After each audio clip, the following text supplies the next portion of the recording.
Hello guys, আজ আমি আপনাদেরকে দেখাবো কিভাবে অ্যাডোবি ফটোশপে ছবিকে সহজে রোটেট করা যায়।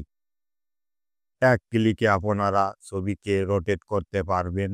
এজন্য এডিট অপশনে যাবেন, গিয়ে কিবোর্ড শর্টকাটে ক্লিক করে ইমেজ অপশনে ক্লিক করার পর স্ক্রল করে চলে যাবেন 90 ডিগ্রি CW।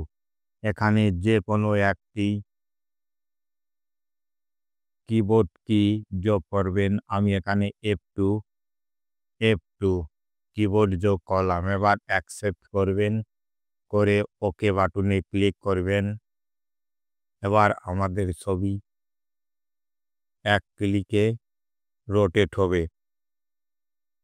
দেখেন, F2তে প্রেস করলে ছবিটি এক ক্লিকে রোটেট হচ্ছে।